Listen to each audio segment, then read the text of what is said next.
Tadi itu kayaknya momen pencerahan banget deh buat proyek kita. Aku udah bisa bayangin gimana nanti hasilnya. Pasti keren. Kayak makanya Cak, kita bahkan belum memutuskan final strategi, tapi itu masih sebatas brainstorming. Lihat, belum ada yang konkret. Dari ide-ide itu kan kita harus cari intinya. Bayangin, nanti proyek kita bisa jadi solusi nyata buat masalah sampah plastik di kampus ini. Dampaknya besar loh.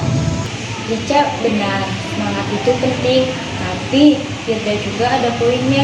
Kita harus bisa menerjemahkan semangat dan ide besar itu jadi langkah-langkah yang bisa dijalankan. Ingat, diskusi kita itu tentang discussion implementers. Decision implementer, maksudmu orang-orang yang nanti ikut terlibat untuk menjalankan keputusan kita. Dari tadi menekankan pentingnya melibatkan mereka dari awal, bukan cuma kita yang merancang, tapi mereka yang akan mengeksekusi juga harus paham dan punya komitmennya. Nah, itu dia. Tadi waktu kita ngomongin sistem pengumpulan sampah yang baru, aku mikirnya siapa yang nanti mau repot-repot ngumpulin. Mahasiswa mau, tapi kalau cuma seminggu 2 kali, bagaimana dengan bersih-bersih kampus? Betul-betul ini penting kan? Ya ampun Firda, kalau pesimis gitu sih. Justru kalau kita meyakinkan mereka tentang manfaatnya, mereka pasti akan terlibat kok.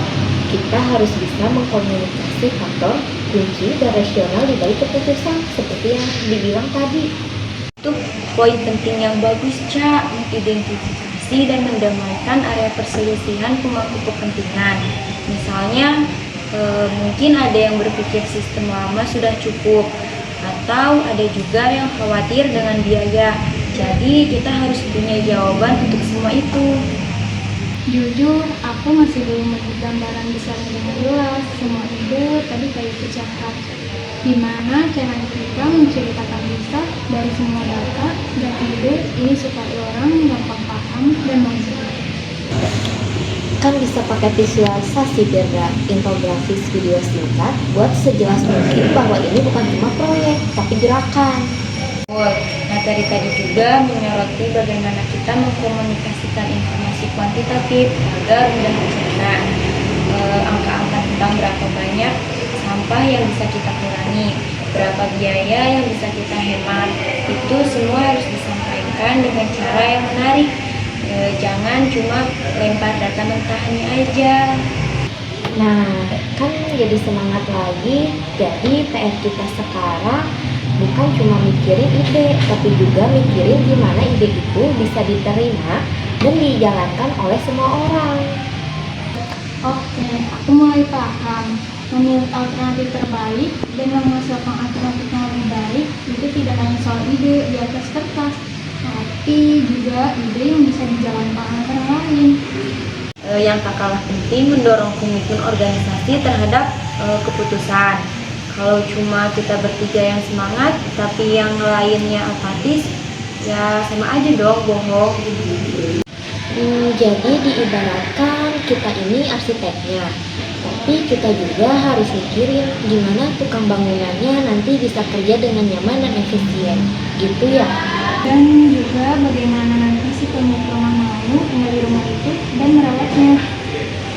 Yang bagus, materi tadi juga bilang analisis keputusan harus berupaya menggunakan model analisis keputusan mereka. dengan modifikasi untuk menjadi implementasi keputusan. Jadi, framework yang kita pakai untuk menganalisis masalah bisa juga kita pakai untuk memandu pelaksanaannya. Oke, kalau begitu setelah ini kita jangan cuma fokus ke ide apanya, tapi juga bagaimana ide ini bisa mendarat dan berjalan lancar. Kita harus berpikir dari sudut pandang mereka yang melaksanakannya. Berarti kita perlu bikin semacam simulasi atau flowchart sederhana tentang langkah-langkah implementasinya, termasuk siapa bertanggung jawab untuk apa dan bagaimana kita mengukur progresnya. Itu baru namanya rencana yang komprehensif, melibatkan discussion implementer sejak awal, mengkomunikasikan rasional dan manfaatnya, dan memastikan semua pihak memiliki komitmen. Dengan begitu, nilai dari analisis kita akan terus berlanjut, bahkan setelah proyek ini selesai.